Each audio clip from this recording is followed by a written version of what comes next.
I get over there that day. Les Sinclair is the booker. Merv Griffin comes up to me and says, listen, I got to tell you, this audience is all old people from the Jewish old folks home, Jewish retirement home. I'm like, why is he telling me this? I've got a Merv Griffin set. Couldn't be safer. Nothing. I never would do anything anti-Semitic anyway, but I don't even know why he's telling me this. It didn't make sense until we get back to the curtain. Diane Cannon's out there, the actress Diane Cannon, and she's promoting her new movie. It's called Jenny's War. And they show a clip, and it's her in a concentration camp being beat up by Nazis. World War II movie. And then the clip stops, and Merv goes, that's powerful work, Diane. Let's bring out our next entertainer. And they introduced me. And I might as well have goose stepped out onto that stage, man. I'm blonde hair, blue eyed. Here comes the jokes. You will laugh at the jokes. Jordan. And they're in shock. They are in shock. And I do my first joke. I get nothing. And I remember Jerry Seinfeld said, if you ever are performing on a talk show and you drop a joke, it doesn't get a laugh. Just stare at the lead camera, nod your head and pause for a second, smile. To give them a chance that they'll put in the laughter later. So just pace it for the laughter. I did that every joke. This is Coop's Comedy Corner. Buckle up because it's funny as Coop's Comedy Corner.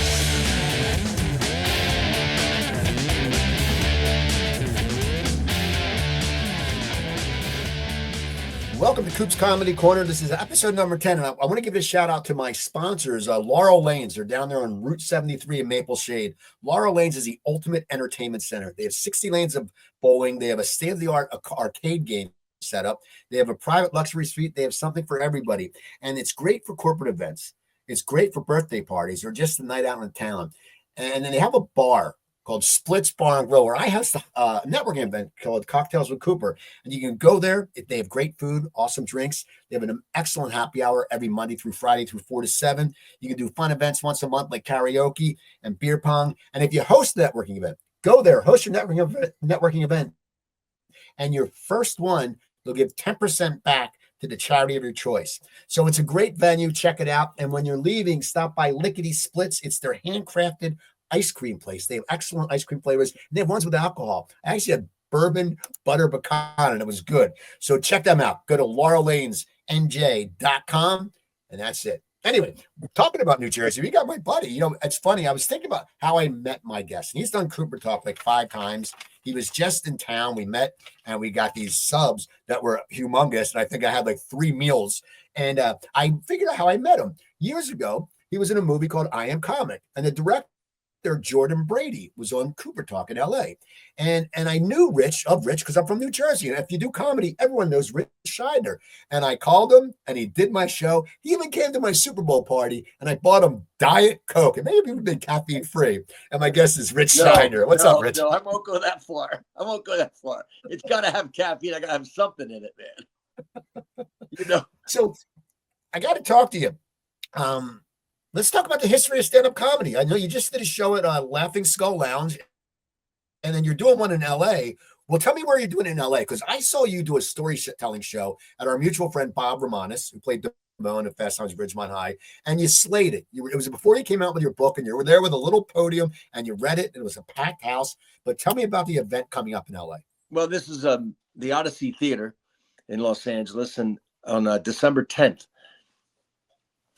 We just booked it. We just need to get it to showcase it out in LA again, in case someone would decide they want to do a documentary on the history of stand-up comedy. I can't believe they haven't done one yet. Ken Burns did one on jazz, and what are there, 13 fans of jazz in the whole country? And no stand-up comedy documentary yet. It's really incredible. But I love doing it. I started researching it with Phyllis Diller.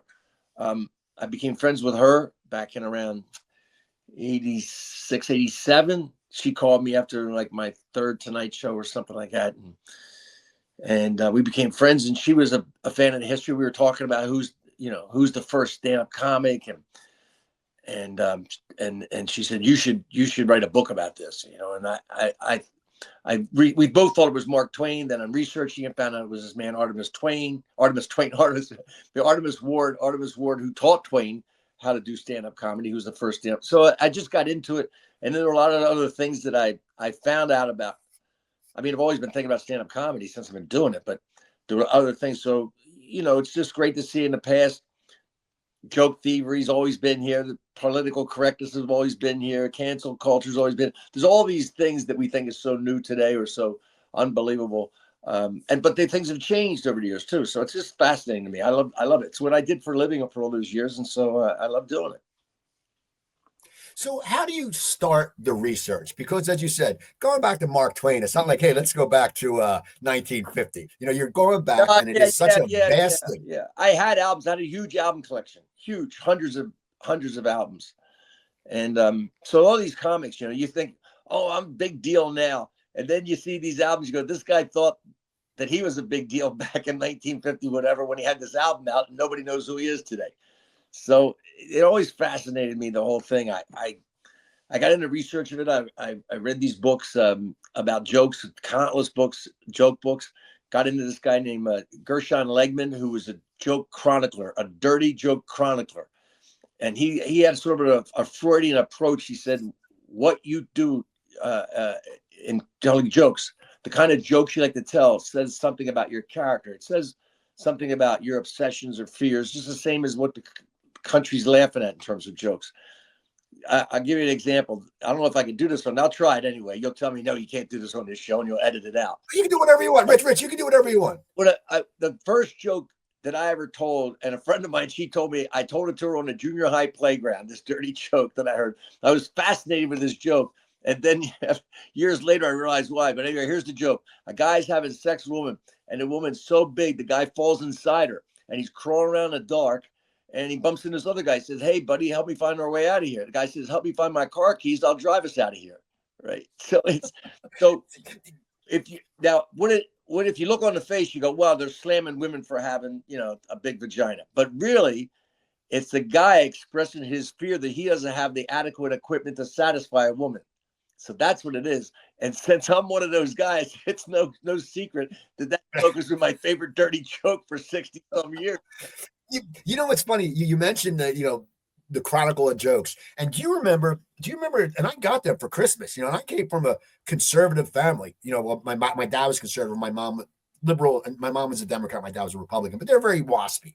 And then they would get me. Do you remember the Larry Wilde Polish joke books? I got Larry Wilde books. I got them upstairs.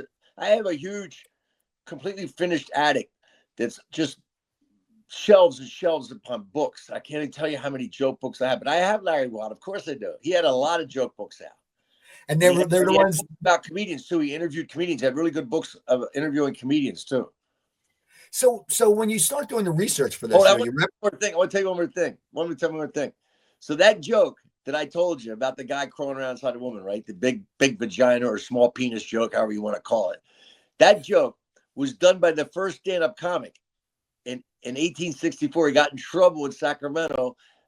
It's so unbelievable. I found this joke. Here's the version of that joke in 1864. A farmer and his daughter coming back from town on a horse and buggy, and they've traded in all their crops and everything for goods and money. And the father spots two highway robbers heading for them. He says, quick, daughter, put the money and the goods in that secret place between your legs. And she does. And a few minutes later, the daughter and the farmer are walking on the dirt road. And the daughter says, Father, at least we have the goods and the money for the winter. And he says, yes. And if your mother was here, we'd still have the horse and wagon. See, that's so funny. It's so funny. And, we talked about this before, how no matter how original you think you are, it's been said. I mean, I was sitting there. I did this. I wrote a joke, and then I saw a meme, and it was a joke. I just told on stage. I said, I saw someone in a smart car drinking smart water on a smartphone, and they drove like a fucking idiot. And then someone sent me a tweet, a message of this thing. And they go, someone took your joke. I'm like, no, because smart. There's so many people, smartphones, it goes together. And it's so funny that people don't get that. You see it on Facebook. I saw someone actually post, she went, oh, someone stole my joke because I said in LA, I'm a 6, but in Ohio, I'm a 9. I'm like, 87,000 people have done that joke. And it's just so funny that these people are so myopic. Yeah, I know. No, it's true. The only time in terms of human behavior, I have joke books from the 18th century, 1700s. The jokes pretty much are the same between men and women. I can tell you an ancient Jewish joke from like the 16th century. Okay. So where most of the jokes are that men, husbands, don't win the arguments with their wives, right? I mean, most jokes tend to go that way. And when you And get that's into those kind of jokes, so here, there's a joke. I mean, they're the same. The behavior between men and women is pretty much the same. There are differences, obviously, but a lot of things like the women talk more, the men don't talk so much. Those jokes are the same in the 19th century now. They're pretty much the same. But if there's some technological thing, something new, some new thing come out, then you might find new jokes, truly new jokes. Like Will Rogers, the car comes out, right? So Will Rogers back, and the car becomes really popular in the 20s after Henry Ford drops the price and increases the wages for his workers, and people are buying cars. So he does a car joke. He said, I want to die in my sleep peacefully, like my grandfather, and not screaming and kicking like those other people in his car. right. So that joke was new because they hadn't had cars like that, where that sort of thing. So or the first cameras came out. Cameras came out right during the Civil War. That's when they really came out. Matthew Brady's taking photos. So Artemis Ward, the first stand-up comic, had a joke. The guy's so ugly he broke 5 cameras. Cameras are new, so that's a new joke. He could claim that, but I'm sure other people have knocked it off immediately. But when I was a kid, Oh, I Rodney. remember people using that joke on each other. When I was a kid, you're so ugly, you broke 5 cameras. And how many cameras? Well, it goes back to that insult humor, even back to like when you watch Welcome Back, Kotter. Oh, Yeah. you're so low, your mother could crawl under a pregnant ant. It's all old stuff that was done before, but people, it's just like look at Rodney, and I want you to tell your Rodney story because you have a great story about Which Rodney one? and I doing got coke. a couple. Oh, you want one about the But look at workers Rodney, like club? yeah, but no, look at Rodney though with the jokes. Like some of them were the same kind of old type joke, and he just made it different. He did, and he was a great writer. I mean, you know, my wife, she likes to have sex in the back seat when I'm driving. I mean, he had to put a. That's a classic male type of joke. The henpecked husband. Rickles, the greatest insult comic in the world. People kind of forget. He came out on stage, and the first 10, 15 minutes of his act, he just talked about what a henpecked Jewish husband he was. So he beat himself up pretty good before he started attacking the audience. The whole insult humor thing is great. It started with the microphone. There wasn't insult humor before that, because if you try to do insult humor with the crowd, they were as loud as you. And maybe if the heckler was as funny as you might lose the battle. So vaudeville comedians before the microphone didn't mess around with insult humor. Insult humor, once you got power, once that microphone gave the comic the power, then they can start abusing the crowd. That certain comics who had an affinity for it, like Jackie Leonard or Don Rickles. Now, in your studies, have you found out who was like the first insult comic? I mean, when Yeah. did this trend start? There, like I said, like when the microphone came along, there was a guy named Frank Fay, horrible human being, terrible anti-Semite, drunk, wife beater, but a very quick-witted comic back in vaudeville, big star back in vaudeville, and MC. He made the MC to star position at the Palace Theater in New York City, which was the sort of the crown jewel of the whole vaudeville circuit back then. So he was great, quick-witted. Milton Berle famously once challenged him to a battle of the wits, and Frank Fay said, "I don't fight an unarmed man." I mean, he was very quick, very insulting. And then Jackie Leonard took it to another level later when he was attacking the whole audience. And once he came out and go, "Welcome opponents." And then he says, "Oh, you people, if Moses had met you, he'd have 10 more commandments." And so he would insult the whole crowd. And then Rickles comes along and he starts picking out individuals. He put a real fear. I mean, but people loved it.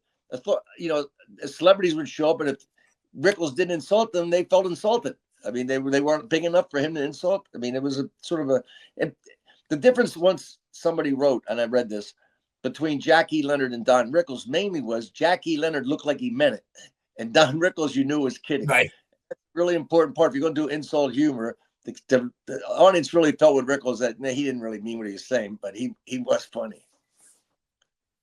Well, I think it comes to also is if people don't get offended if you're somewhat harmless. Like me, I'm an unassuming guy. But I remember the early days of Philly, there was this one guy who was just this not funny guy, had no timing, and he'd look and he'd be dying and go, "So what do you think of that joke, bitch?" to someone in the audience, and the crowd would hate him. Now, if I called someone, if I said to someone, "Hey, don't be such a bitch," they wouldn't be pissed because it's like, "Oh, Steve's like he's a nice guy."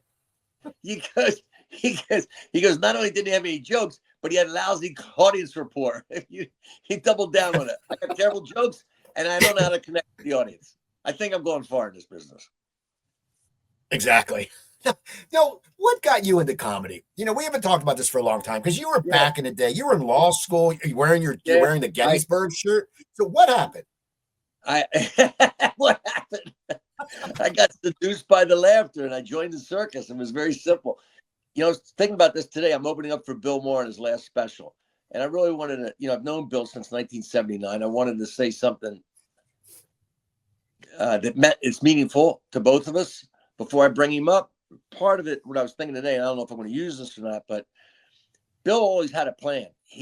I know comics who came in, they had a plan, they had a vision, not a vision board necessarily, but in a way he did, because he had pictures of Johnny Carson up on his wall, and he had set lists and things up on his wall. He had a plan and a vision, and I didn't. I just had a burn to get on stage, because when I was on stage, the pain stopped. I'll be that honest with you.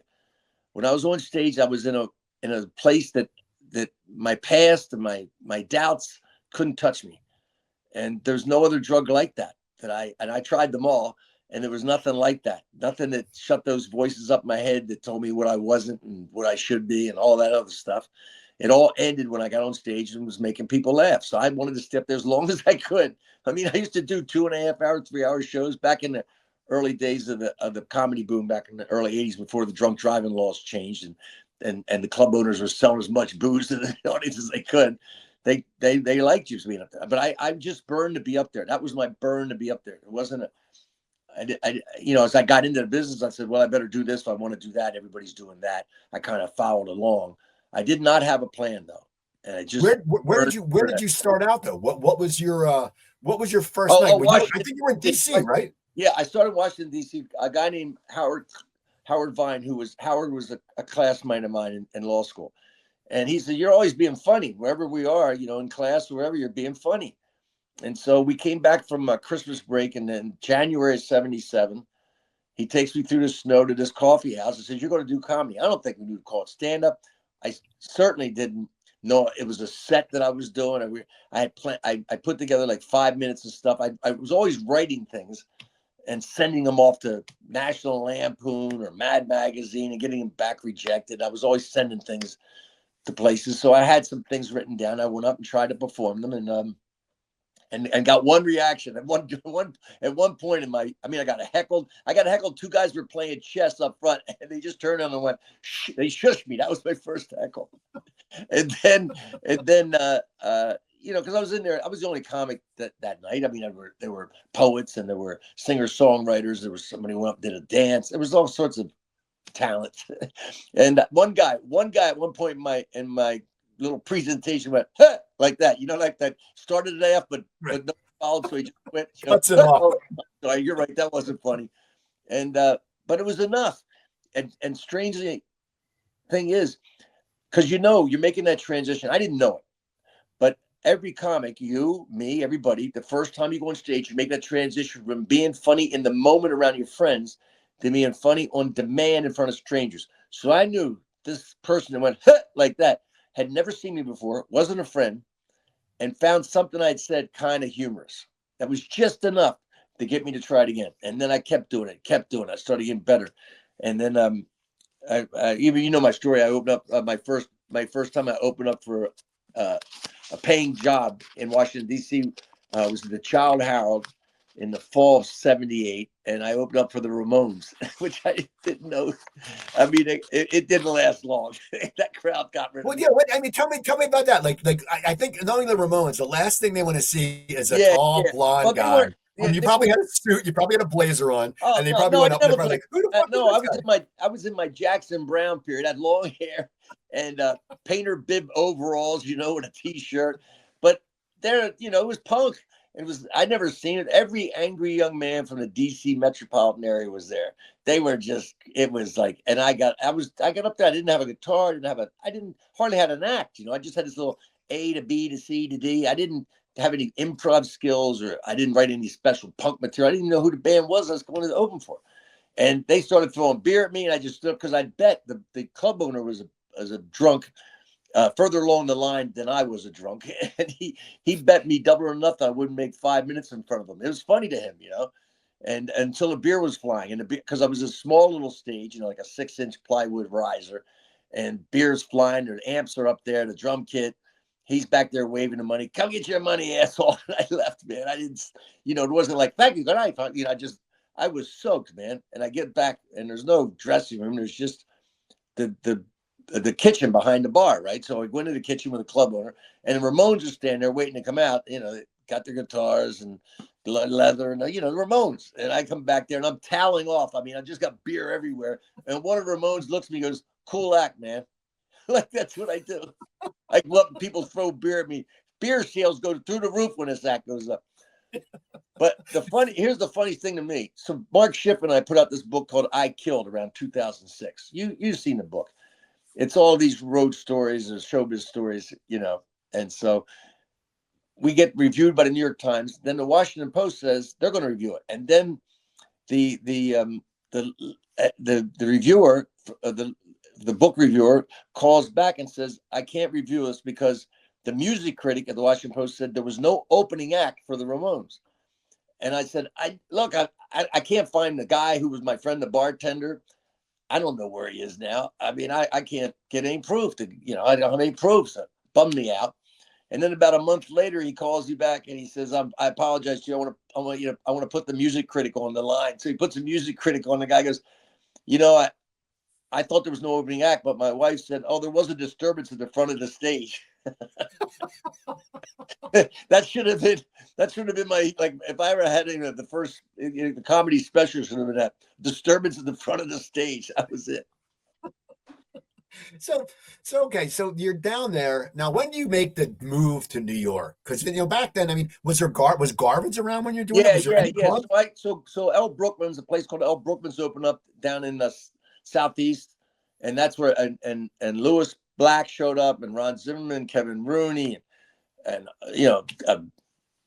all sorts of people, Bill Masters and John Heyman, all these comics who ended up having careers and being writers or comics, and we were doing comedy down there. And then Garvin's in January of 1979 opened, and I became the one of the MCs. Andy Evans and I alternated weekends as MCs. And I met all these guys, from New York City. Overton's, he was one of the comics who came down and said, "You got to move to New York," And I'd already gone to Los Angeles the previous August of '78. I'd heard about the Comedy Store, so I drove out there. I was clerking for this lawyer in South Jersey, Basil D. Beck. He was great. He was like where the buffalo roams. He was long hair, leather suits in court. Anyway, so he said, "Look, if you're going to come back here, be my partner, great. But if you're not, you gotta figure it out. So take the rest of the summer off, go out to Los Angeles, check this thing out." I went to the Comedy Store, and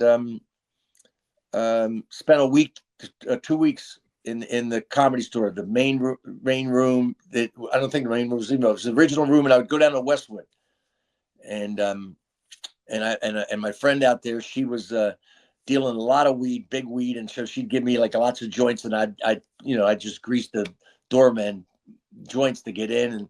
And one day I was talking to, I can't remember who the guy was. For a while I thought it was Sam Kennison, but I don't think it was Sam. I was talking to somebody who was a doorman, and I said, "I think I'm not moving out here." He said, "Don't. I'm going back to wherever he was from." So I'm going back there. I can't get any stage time in LA. I can't get on stage. It's brutal here. So then when I met those guys in New York, 6 months later in '79, they were all saying, "Come to New York." That's why I just moved to New York. I just said, that's it. I thought I quit law school, and I did quit law school, but actually ended up getting my degree because I'd had enough credits by then. Weird way that happened. But anyway, it doesn't matter. So I go up there, and I never told anybody I was in law school. I'd been in law school. Never. Because back then, and this is how different it is today, you couldn't get stage time unless you were all in. And I worried that people would think Well, this guy could go be a lawyer. Why would give him any stage time? You know what I mean? Don't give him an opportunity. He has Well, a. I had talked to someone, Jamie Keller was on the show last week, and I told him that was like in Philly back in like 88, whatever, at the Comedy Works to the outlet. If some guy came in and said, oh, yeah, I'm doing comedy to get a sitcom, he'd be like, get out of here. You know, this is for comics. This is only Yeah, comics. yeah. We don't want that shit. We want comics. Yeah, first of all, there's nobody even. When I got there, I didn't know anybody. Maybe Seinfeld had a plan. Some people had plans, but everybody's just trying to be as funny as they were. It didn't matter if you had a plan or not. But today, we had I guess every generation has difficulty getting to the microphone and performing for an audience. And for us, it was finding a place where they'd let you do it. There weren't a lot of places. I mean, I had to talk my way on to these singer-songwriter nights in these pubs in DC to try to get stage time. And I did. I kept pestering them to get on, just because they're like, what are you going to do? I'm going to go up there and do comedy. What is that? What do you mean? We don't have anybody yet. So the audience today, I mean, there's there's more comics that are available audience members today. There's so many people. So the comics who are really serious today, the ones that are going to make it, they have to fight their way through a million amateurs, eternal hobbyists, looky-loos. All these people are hanging around the microphone, and they have to hack their way through the hacks to get to the mic. Remember back in our day, somebody might heckle, they go, don't quit your day job. But if somebody heckles some young comic today, they might go, I have no intention of quitting my day job. I got a 401k and a damn good dental program. I'm just up here for the yucks, and something to do. It's like, it's a certain breed too. It's sort of, I mean, when I started out, I was so dedicated. It was like you wanted to get on stage every night, and we would go in Philly, and we go here and we go here. Then you go to Northeast Philly. Then you'd go to there was a place, the late Big Daddy Graham book called Friendly's Cafe, and you go in and no one wanted to listen to you, but you just sat there and you'd hold the mic, and you're getting paid, and you go through it, and your 30-minute act would shrink to 12 minutes because you're getting no laughs and you're speeding up because you're nervous.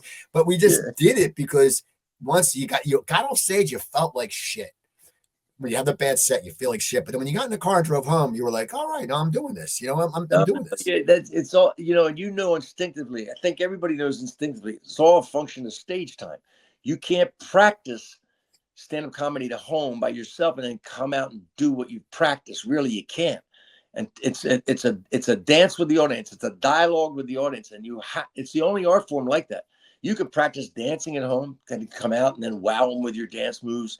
Your guitar, you can practice at home, come out and kick butt with the guitar. Whatever instrument, acting, you can practice your monologues. Stand-up comedy has to be in front of a live audience. You can't practice it the other way. So you instinctively know you got to do all that stage time. And the more stage time you do, the better you're going to get. Good or bad, whether it's a good audience or not. One person, two drunks, it doesn't matter. Well, now when do you start getting work in New York? Because I know you ended up being in regular places. I mean, what was that? Was it a short progression or what, how did it happen? Yeah, so I get up there. I was kind of not grandfathered in. I had so many kind of sponsors among the comics, Glenn Hirsch, Rick Overton at the Improv, where most of the comics that I knew were there. Mark Schiff. They said to Chris Albrecht was the manager. He became the head of HBO years later, but he was the manager of the club. Bud was gone. Bud Friedman was on the West Coast. Silver Friedman had not taken over the New York Improv. He said, "You're okay. You're a regular." Which meant you have the ability to hang out. That's all it meant. You pass the audition and hang out. And I hung out like a vulture. I'd come into that bar. The show started, I can't remember, 8:00. Say the show starts at 8. I'm there 10 of 8, just in case the first person does. I'm waiting for someone not to show. Night after night after night. I'd wait there from 8, till 1, 2, 3, when it was hopeless gone, and go back. I had this crazy day job working for these young mobsters, cleaning out apartments in the village, which meant throwing people out, throwing squatters out. It was crazy. And I'm just burning the candle. And one night, Gilbert Gottfried nobody really liked to follow Gilbert. He was so powerful, so good, and so different. He left a crater when he left that stage that comics, couldn't crawl out of, some of them. So one night on Friday night, there were 3 comics. Then there would be a musical act. And then Gilbert had the fourth spot always. He always had the fourth spot. And then the fifth spot was the last paying spot, the fifth spot on the weekends. And then after that, there'd be a second show. But after the second show, it'd just be endless comics. But the paying spots were only 5. And you wanted to get a paying spot. It meant everything to me. I'm hanging out. I don't know how many months this went on or how long or how many weeks. I have no idea. It just felt like forever because I'm not getting on stage and I'm just hanging out. And one night, this guy, Richie Gold, doesn't show up. I knew when I come in, I'd see the lineup, and by then I knew who the players were. If they hadn't been the Garvins, I kind of knew. And I looked at the lineup, and I knew the musical act is on. The musical act is on, and I go, Richie Gold at Gilbert's goes on. Gilbert goes on. Richie Gold is nowhere to be seen. And then I see, I see Chris Albrecht get on the phone, and Howie Klein. They're getting on the phone. They're calling over to Catch. I know what they're doing. They're calling over to Catch. They're calling over to Comic Strip. We need a comic. Send somebody over. They're looking for somebody who's a paid regular, someone established, because they got a packed Friday night audience, first show, and they don't have a comic that's acceptable to them. There's me sitting out in the bar, just me.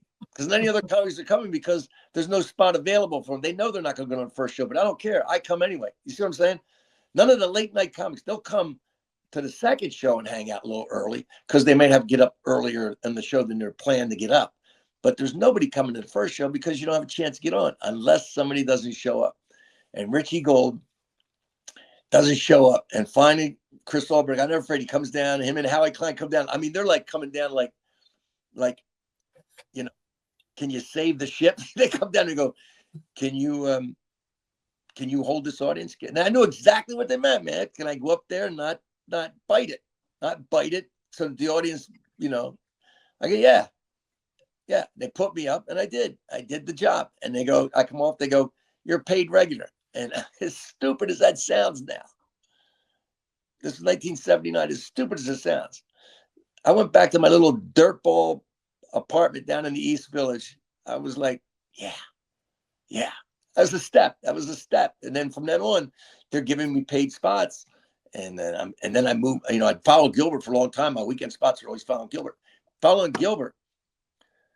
Gilbert did you ever see his Tony comedian? You ever see the character he did, the Tony character? I don't know. I saw, it's funny is I saw Gilbert when I worked the door at the Comedy Factory outlet. And I remember we were walking and he was walking some of the room, but all his comics were in the back just dying. And there's a special, and I don't think you can find it anymore, but he did a special. It was like on Showtime. God, it must have been 15 years ago. It was all these old jokes. Yeah, it is one of the funniest things. And he starts breaking into the Seinfeld impression. And so I'm sitting there. So Jay Leno here. I'm Jay Leno. And he's doing these jokes. It is honestly, I watched that and I was like doubled over in tears. I remember it was when I was in LA. I was on my shitty futon and I had it on the TV and I'm just sitting there and I'm fucking crying because it's so funny. So he had so many different, he had a bit where he did the whole movie Jaws, but the movie was called Quadra Dick. And he held up a bar stool at his waist with the bar stool legs pointing out. And everything else was as Jaws. This was no boating accident. He did all these different characters as the sheriff, James Mason. He had all these different Ralph Cramden. He did the Ralph Cramden thing before Piscopo and Eddie Murphy. He was doing Norton and Ralph Cramden talking dirty. It was a whole thing. And then he'd do this character, Tony. He put on a bad sport jacket and he did a parody of a bad stand-up comic. But his guy, Tony, is a comic from Brooklyn. Why'd the moron throw the clock out the window? Because he's a fucking moron. Are you listening to me? Are you fucking picking up what I'm saying here? Why'd the chicken cross the road? Who gives a fuck? It's a fucking chicken. Who gives a fuck what the chicken does? Right? And he goes, waiter, there's a fly. Waiter pulls me over and says, hey, there's a fly in my soup. What the fuck do you think I put a fucking fly in your soup? What, is that some fucking joke where you come from? Like I'll risk my fucking job here? And he would deconstruct comedy. So if you came up after him and tried to do your little have you noticed bits or whatever, you'd look hack. So I would just start talking to the crowd. And since the first 3 comics had done Where You From, What You Do for a Living to this touristy crowd, I would just start talking to couples. How long you been a couple? Who said I love you first? And I started doing relationship material out of that. So he forced me to find my way, to find out what works for me comedically. Now, when did you end up with Dangerfield and Rodney? And how did you end up doing coke with Rodney? Because that is one of my that story still cracks. You're gonna tell the story later. I'm gonna make you tell it about. I'll tell it now. No, but no, I have another story you're gonna tell later with the bikers and the knife the night doing coke off the night. Tell the Dangerfield story. So the Dangerfield, first of all, he was always coming around the clubs. So I worked my way up to being an MC or whatever. When I was on stage, if you're on stage and you in the improv, you look in the back the bar, there was a little light there, and the next comic would poke underneath that light. You could see them to see who to introduce next or whatever, right? Sometimes that's the way it worked. But if you saw Rodney back there, get off as fast as you could. Now, some comics would see Rodney, then they do another joke or two, right? I'd see Rodney and go, and then my dad said, "Ladies and gentlemen, we got a special treat." Right? I'd cut right in the middle joke. And Rodney loved it. He'd go, "That kid," he'd walk on stage. I'd be walking, he goes, "That kid knows how to move, man. He knows how to move. Keep an eye on him. He knows how to move." And so he had Dangerfields, of course, that's the 59th and 1st, I think. He didn't use comics back then when I first got there. But in the spring of 80, I think it was, the first time I worked there for him, because they started doing proms, right? You go to your prom, and afterwards, what do? Well, they started doing packages where they'd have these kids from Long Island or wherever come into Dangerfield to see a show as part of their prom thing. And of course, they were just nasty audience. You'd battle them. They're just 17-year-old, 18-year-old drunken kids, horny, drunken, no attention span, looking to F with you at any chance they got. So you just, it was a chair and a whip show, and you just beat them up. And I'd find one. Once you find one that you hit a couple of them, but you hit this one guy and everybody laughs a little harder. You go, okay, this is the guy to beat up. This is the guy for whatever reason. He's the school quarterback, good looking guy, whatever. He's the guy that they want me to beat up, and you beat him up. So one night, I'm at doing one of these shows. It's the midnight show. Rodney, you remember Rodney always wore red tie, white shirt, black suit. He got off stage, he'd take it off and just put his robe on in his club. And he never wore anything under the robe. He was naked under the robe, and he never bothered to close the robe. But anyway, he was sitting in the back of the room watching us battle these kids. I mean, for him, it must have been a kick, thinking about all the toilets he worked when he was a young comic. And one night, the comic in front of me jumped off early. They kind of ran him off. I could see the comic now. And I had to go up early. And then the comic who was supposed to come behind me was late or didn't show something. I ended up doing instead of 15 minutes, I ended up doing 45, whatever, and it's a battle the whole time. It's a battle. And I come off stage and, I always sweat back then anyway, from all the booze and coke I was doing. I was sweating, and Rodney comes up and goes, "Hey kid, man, you got a lot of balls up there, man." Not quite the compliment you're looking for. You're looking for funny. "Hey kid, you're really funny," but I would take balls. That was close enough time, So he goes, "You got a lot of balls. Hey, you want to do some cocaine?" I'm like, fuck. Doing cocaine with Rodney. I mean, it was like a no-brainer. Absolutely, man. So we go to his office.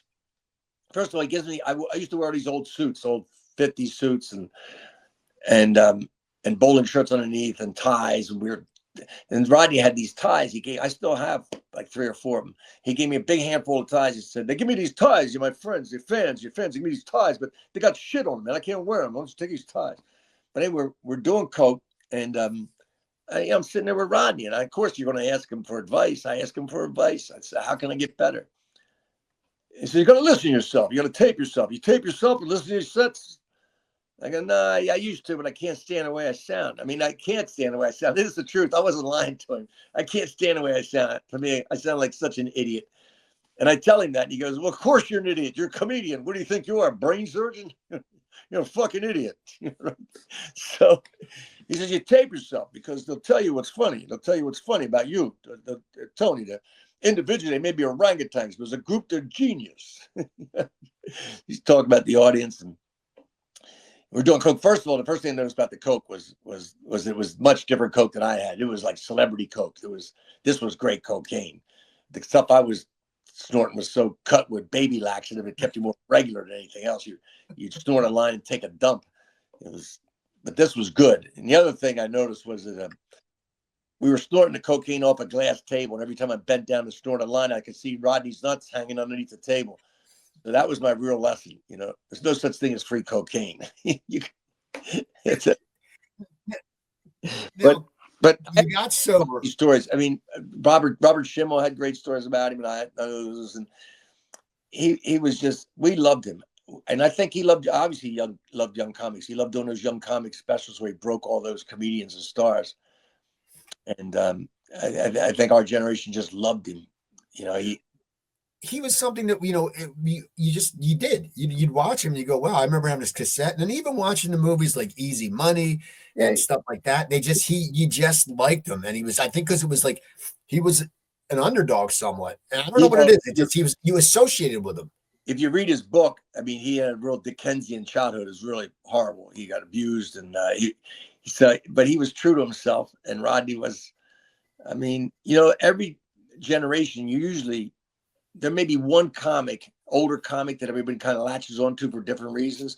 And Rodney, that's very rare that an older comic will attract a younger generation. I mean, Carlin obviously did it. He was so powerful, so truthful, and so funny.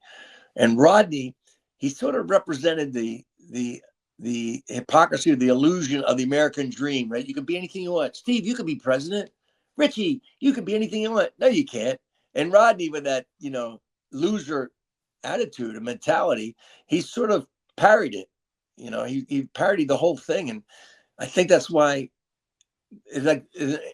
our generation loved him so much, because we kind of knew the American dream was getting a little tarnished by the time we came along. And then Lewis Black is like that for the younger generation behind him. Lewis, to me, this is just my opinion. He's ranting. He's a great ranter. He's a great ranter. And he kind of represents younger people's parents. He represents my generation, this older, sitting at home yelling at the TV like a poodle barking at a freight train. The impotence of our generation, yelling and screaming about things and not being able to do anything. And he gets apoplectic. I think he kind of parodies the young people's parents pretty well. Now, drugs were such a big part of that comedy back then. And where were you when? You hear about it though. I mean, Rodney did everything. Where were you when you met the bikers? Oh, that was South Carolina. So South Carolina, I always had cocaine, but being an addict, if I could do your coke first, that would help. That would help the situation. So. I come off stage one day, and this happened all the time, that people would want to do coke with a comic, or that people would just sometimes just pass me coke, they'd palm it to me, and I'd look at, there's a gram there, or something. It was amazing. So these two guys, I come off stage and go, hey man, you want to party with us, man? Come and party with us. We go to the bathroom, of course, three guys in the stall. That if there's any kind of 80s logo, right, that should be three guys in a bath stall. Right? It's like, to me, and it's like, I remember once somebody yelled at me on stage. I was drinking a Diet Coke. They go, that stuff's terrible for you. I said, yeah, really? I used to snort cocaine off of urinals, man, in bathrooms. What are you talking about? I don't know how many times I'd be standing there and some guy next to you taking a piss, and the guy next to you is knocking cocaine down on the top of your urinal. Yeah, I'll just snort it right off of that. I mean, well, sure. But anyway, to these guys, first of all, they had tattoos. Now, I didn't know anything about prison tattoos. This was like 1982, something around there. South Carolina, Columbia, South Carolina, Punchline. And they got prison tattoos. So I didn't even realize that. And then they start telling me, we're doing coke. And they're going, we got prison stories, man. You're going to love our stories. We got so many, we got chicks. We got all these chicks back there waiting for us, man. Come back to our house and party with us. I'm like, yeah, man. And they had a sandwich bag half filled with cocaine, and they got a buck knife, folding buck knife, big buck knife, and they're just digging in there, and I'm snorting it off there. Now I don't even see it or feel it. I don't see it because there's no mirror in the bathroom, but I don't feel it because my face is so numb with cocaine. But they're just jabbing it underneath my nose. They're just jabbing the top of my lip. They jab it. I snort it off there. They get some more out of it. Later on, I got like 20, at least 20 little jab, blood all down, caked down. I got blood on. But I don't see this at the time. We're just doing cocaine, and they go, let's go to our place. I go, yeah. So we walk out of this bathroom, and the guys who own the club down there, one of the part owners of the club was a state prosecutor attorney. He was part of the state prosecutor's office. And I come out, and the manager and one other guy, another attorney, defense attorney, say, "Hey, Rich, your wife's on the phone. My wife is on the phone in New York." I say, "Well," I'm like, "Nah, tell her I'll call her later. I'm on research and development right now." Like that's what I used to say whenever I go off with a couple of weirdos to do drugs. I'm doing research and development. I'm hoping I can find something that would be useful in my comedy act. Yeah, right? Yeah. So they're like, no, you got to talk to her. It's an emergency. So I go in the back. I said, "Guys, wait right out." I go in the back. They go, "You can't go with those guys. There's state troopers, undercover guys right now. Found them. It looks like they killed two drug dealers. They've killed two drug dealers. They just got out of prison. They killed two drug dealers. They're just collecting the evidence right now. They're going to arrest these guys any minute. They're going to arrest them as soon as they get all the evidence in order." And I'm like, "Oh God." They go, "You stay right here now, and we'll tell them you can't come out, that your wife's in the hospital." And they went out and told these guys, "Hey, his wife's in the hospital. He's going to fly up to New York City on a special helicopter," whatever they told him, And they left. And the next day, in the Columbia, whatever the paper was, the Columbia State Journal, whatever it was, I open it up, and there it is. Two guys suspected of murder were arrested in the early morning hours with three young women. They named the young women, like they're 19, 18, whatever. These young women they had. And they found a large amount of narcotics and the murder weapon. And I could have been sitting there with them. And, what was I going to go like, "Hey, I'm just a comedian, guys. I'm just a comedian." They hauled them all away. So when did you get sober? I know you've been sober for a while. And what was the point that made you get sober? Well, I tell you the thing that, every you're talking about in 1985, I got sober March. And then I went back out for some more reconnaissance, and then came back, and I've been sober since May 11th, 1985. And what I lost, and the weird thing about alcoholism or drug addiction, it's the only time the diagnosis matters is when you make it. You have to call yourself that. You have to want to do something about it. I knew I was an alcoholic before I knew I was an alcoholic. And for months before I got sober, maybe a year or two, I was telling everybody I got a problem. Anybody who drank or did drugs with me, I would tell them I got a problem. And a lot of them found out the hard way. They'd be going to bed thinking that they left 2 grams of Coke out there for the next night, and they'd come out the next morning, and I'd be like, "Coke's gone, man. I told you I got a problem. You shouldn't have left it with me." So I had lost my sense of humor. I had really lost my sense of humor. And Sinbad. You know who Sinbad is. Remember Sinbad, right? Oh, yeah. So I worked with Sinbad down in Texas. We did the Texas prison had a rodeo with the prisoners. Did you know that? It was in the Richard Pryor, Gene Wilder movie. Okay. What he did together. Well, we go down there. I get hired to do a show for the prisoners and these other officials and all. They have a show for them after they do the rodeo, right? And a dinner and a show. So I'm the comic, and Sinbad is hired. I don't know who put us together, but Sinbad and I put together. We did that. Then we did a couple one-nighters driving from wherever that was. I can't remember where the state prison was, to Austin, Texas. And we do a week at Austin, Texas. And I'm drinking so much and doing so much blow. And Sinbad is running me off the stage. Nobody had put a strain on me. I mean, it wasn't like, this is early 85, whatever it was, but nobody had made me work harder than Sinbad. And he was just having fun. And I wasn't having fun. I was gripping. I was angry, and my nerves were frayed. Everything that at the end of your drinking and drugging causes you to be. I was short on everything. And I found nothing funny. I wasn't writing anything new. I'd lost the spark of my humor. I remember sitting in the bar one night at the last night of the show, right? And Sinbad didn't drink all week. And I was sitting there at the end of one end of the table, and you'll get this. He's at the other end of the table, and I'm constantly going in the bathroom to do blow. I got some crazy woman with me, of course. And I'm smoking cigarettes and drinking and looking at Sinbad, the other end of the table. Everybody's gravitated toward him. I'm the headliner. They're all kind of leaned down there. Sinbad's telling stories and laughing and having fun, drinking Coca-Cola. And I thought, he's what I used to be. He's what I want to be. And what's the difference here? It's not that he's young and I'm a little older than him. It's not that he's black and I'm white. It just struck me. He's not drinking. Now, it took me a couple months after that before I finally could get the help I needed, and before I was willing to go to get the help where I could get it. But that was a big moment for me, sitting there. And I always remember Sinbad for that. And anytime I've seen him, I thanked him. Now, what was it like once you got sober, getting on stage? Because it has to be different, because I never performed under the influence. Okay, I got wasted after, but I always went on stage sober, because I always looked at it as, this is my job. I would not go to my job wasted. So, and I never wrote.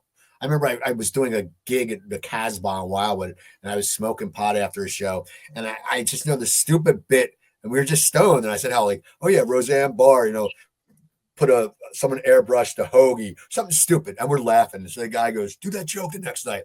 So I'm having a good set. I do that joke. Makes no sense. The crowd looks at me like I'm a fucking idiot. Until I never wrote under the influence, because I always, my mind thinks differently. But for you, what was it like when you started writing your act and getting on stage sober? Was it scary? Oh yeah, man. And this is why I always love Bud Friedman and will always thank him. So I'm at the Improv, and I'm doing what I need to do to stay sober. I'm not drinking, I'm not doing drugs, but I am having a difficult time performing. Part of it was I didn't perform under the influence, and sometimes accidentally it would happen. But I really loved the purity of being up there, and I didn't want anything messing with it, and I didn't trust myself to be able to perform well under the influence. So I didn't perform well, and I didn't perform under the influence. But I always had drugs in my pocket, and I knew I was going to have drinks at the end of the show afterwards. Right now, I don't have that. I'm angry. I'm physically detoxing in some ways. I know in some ways, because I didn't sleep for nights and I was sweating, and I'm still trying to go on stage, and I'm walking off, man, angry. I'm throwing the mic down, not like in a cool mic drop. And one night, a friend of mine who became a real good friend of mine, he was in the audience checking out comedy. He hadn't started it yet. He was newly sober himself. He laughed. Nobody's laughing. I'm bombing, Steve. I'm bombing. And he laughs. And I turn to him. I go, what are you laughing at? he goes, oh, wow, man. He goes, I thought it was a comedy club. I don't know. He said, I turned on him so fast. Like, what are you laughing at? That was like, I was angry. And I'd walk off stage, and I'd be going out, and Bud Friedman would be standing there by the door. He says, see you tomorrow night, 11, Rich. See you tomorrow night. These were primetime spots. Now, I was getting them before. I was getting them those spots before I quit drinking, and Bud kept giving them to me until I caught on. And I did catch on. I did start performing better. Not crazier, but better. And, I mean, I got tapes of me when I was drinking and using, and I got one that's special they did out at the Comedy Castle in Detroit that my wife found and just saw. I never saw it. It was a professional tape. They did it to try to sell a special. Mark Ridley, who owned that club, in January of '82. I tell you, I come out there, I scared the audience, man. I literally scared them, man. And then I made them laugh, and I wore them out. I'd always wear them out, and it was great. But I mean, I was nuts. You could just see it. And it took me a while though, but I came back to where I really loved it more than ever. Now, another story you got to tell me, because this always cracks me up. And you've told me the story when you started stage. You have to tell me, and I don't know what year it was, when you did the Mike Douglas show, and Diane Merv Griffin. Merv Griffin. This goes back with the sobriety. So, my second Tonight Show, my first Tonight Show was great. They said, you come back in a month, right? Sober? Were you sober your first show? No, but I managed to quit drinking and drugging a week before. I managed to grip it. This is like August '84. And then the second one, I'm hanging out with Sam Kinison too much. And I can't, I think I managed not to do cocaine the night before I did the Tonight Show, but I was hungover when I got to the place. When I got to the NBC studios, for the whatever they taped the show. I can't remember. It was 5:30, 4:30, whatever. It doesn't matter. And I talked Jim McCauley into letting me change the end of my bit. Sam was saying, you got edgier material than the stuff you're ending with. You know, they would lock in the material for the new comics like me. And I managed to talk McCauley into let me change. Now, my first idea was to do a bit that I newly started doing, was Jesus talking to his agent. He says, you're not going to do that on the Tonight Show. So then I talked to him, let me do some jokes about the guy, Barney Clark, the first artificial heart recipient. I don't know if you remember that. This was back in like 84 or something. He had an 800-pound machine pumping his heart. I mean, that's an artificial heart, literally, but it was 800-pound machine outside of his body. And one of my jokes was, they said this machine may affect his social life. I go, definitely going to affect his bowling. He's got 3 guys pushing this 800-pound machine down the lane with him. Come on, faster, faster. You're affecting my, you know. And Johnny Carson hated it. I got banned from the Tonight Show. He hated it because it was all about heart attacks. I did jokes about the defibrillator. I mean, he was a 4-pack-a-day smoker. He had a mortal fear of heart attacks. So I am not getting back on. So finally, I get sober. A year later, McCauley sees me at the Improv. He comes up to me and says, you are totally different than you were a year ago. I mean, your whole attitude. I love this new material. Go get you back on. I said, great. He said, first you got to do a Merv Griffin. Like, you know, like in baseball, Steve. They send me down to the minors for reassignment, Right. A rehab gig. He said, go there, and then I'll give you a date for the Tonight Show. All right. So give me a Merv Griffin a week from then. He calls up Merv Griffin show, and they said, yeah, we used to book Rich. I'd done it a dozen times, Merv Griffins, you know. So, okay. I get over there that day. Les Sinclair's the booker. Merv Griffin comes up to me and says, listen, I got to tell you, this audience is all old people from a Jewish old folks home, you know, Jewish retirement home. I'm like, why is he telling me this? I've got a Merv Griffin set. Couldn't be safer. Nothing, you know. I never would do anything anti-Semitic anyway, but I mean, I don't even know why he's telling me this. It didn't make sense until we get back to the curtain. Diane Cannon's out there, the actress Diane Cannon, and she's promoting her new movie. It's called Jenny's War. And they show a clip, and it's her in a concentration camp being beat up by Nazis. World War II movie. And then the clip stops, and Merv goes, that's powerful work, Diane. Let's bring out our next entertainer. And they introduced me. And I mean, I might as well have goose stepped out onto that stage, man. I'm blonde hair, blue eyed. Here comes the jokes. You will laugh at the jokes. Jordan. And I mean, they're in shock. They are in shock.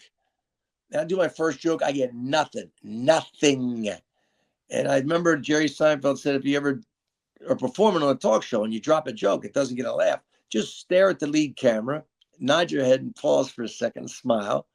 To give them a chance that they'll put in the laughter later. So just pace it for the laughter. I did that every joke. Every joke, I got nothing. Every joke, I do the joke and I look at the audience, and then I look at the camera and I go, and just couldn't. And my mind's going, bail on this, man. Start doing some crowd work or something, you know. Start singing some songs from camp or something. I don't know, whatever. And I bombed so bad I walked off. And Les Sinclair was all apologetic. I'm sorry. I tried to get Diane to change spots with you because I knew this was not going to be a good follow. I'm so sorry. And I was like, I'm done, man.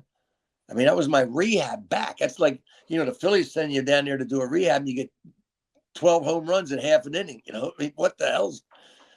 And about a week later, Jim McCauley, the Tonight Show booker, comes up to me and says, I heard about the Merv Griffin thing. I'm like, oh, man, this is it. And he goes, you took your beating like a man. You're very professional. You know, you didn't bail on them. They'll put the laughs in later. And here's your Tonight Show set. He gave me my next Tonight Show shot. I went on to do 12 more Tonight Shows. I'm on Johnny's greatest stand-up comics. I mean, that put one of my sets on there. I mean, I had a great thing with Carson after that. But I bombed. And I tell the story, comics don't believe it. They go, you bombed and then got to Tonight Show? I go, yeah, that's right. That's what happened. And here's the follow-up. Here's the follow-up, Steve. I have that tape. So you can see me doing a joke and smiling. And then they do audience cuts and there's nobody laughing. They're all like, they're on shock. So where's the laughter coming from? You know what I mean? Because nobody's laughing. Well, I got to tell you, Rich, I like to keep my show to an hour. You got to come back in a few weeks because I always like talking to you. You got so many good stories. Now, what are you up to now? I know you're working with Bill. What's going on with you now? That's it. I just want to write, and I want to do this stand-up history show. I'd like to somehow get somebody to want to do it as a. There's 4 parts that I've written out. 4 episodes per documentary. Could be a 4-part documentary, stand-up history show. Other than that, I just want to write. I don't see myself doing much stand-up beyond opening up for Bill. Bill's ending his live performances. It might be a good time for me too. But I love writing, and obviously I love talking because I don't think you got in 3 words with me. I'm sorry. No, that's always, now here's a question I always like to ask people because you've had a good career. You know, we didn't even get into the Married with Children stuff, and we didn't get in with there's so much you've done and writing for Roseanne. We'll get in that another time. Okay. But when you look back at your career and your life, what makes you proud? What are you proud of? You know, when you're how old are you now? 71. So you've been a working comic since you were what, 21, 22? No. I started first time on stage. I just turned 24, and when I moved up to New York, I was 26. Okay. So you've been in the business for a long time. Yeah. When you look back at your life, you know, besides, I'm sure you know your kids and your wife and all that, but what makes you proud? What makes you proud when people say, "Man, you know, Rich Shydner"? What do you want people to remember you for? I didn't cheat the audience. I never cheated the audience. If I was sick, I gave it my best shot. I never cheated the audience. You know, I do jokes about bombing, but I gave it everything I had, and that comes from. I come from a blue collar town, Pennsville. You've been there. There's a work ethic there that I saw all my friends' dads. My dad had that work ethic, and he wasn't blue collar, but he had that work ethic, and I think that's it. I wouldn't want people from my hometown going, "Hey, he just went up there and he tanked it. He didn't really care." So I don't want to. I think that's the most thing. If I had anything to say, just talking about my career, he gave his best shot. That's what he gave his best shot. That's fair enough. So people go see. Do go to YouTube, find the Rich Shydner. He's you had that show. You just you taped a special in Florida, right? You taped something down there in Florida. Yeah. Open bar comedy. I think there's things on Instagram with open bar comedy, and Ron Feingold. They did a great job. I cut my hair. And I had like one pocket out. I thought that'd be funny if I just left the pocket out, you know, like a jacket pocket turned out. But people were just distracted by it. They go, "Why has he got his pocket out?" My hair, I had like Irwin Corey. It was my Irwin Corey look, right? I had this nutty professor hair, old man, straggly hair, and a pocket out. I thought it would add to the funny, but it just made me look more confused. So people go check out Rich. Go check out my past episodes. Go to Comedy Trainwreck, and I want to thank Jimmy Corhan for producing this. Go to see Comedy Trainwreck. They got some great shows on there. Coleman Green, Ed McGonigal, Corey Alexander.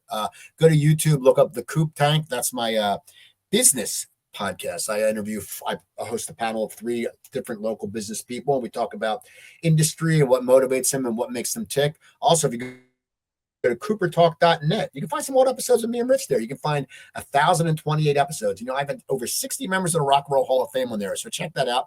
And if you're in South Jersey, don't forget to go to the Laurel Lanes and Splits Bar and Grill. Every once in a while during the Philly season, I would stop by there for a $1 hot dog and a $2.50 Yingling. You can't beat it. So go check them out at laurelLanesNJ.com. I'm Steve Cooper. I want to thank you. You can email me at coopertalk.net, and we will talk to you next time. Coop's Comedy Corner.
Coop's Comedy Corner.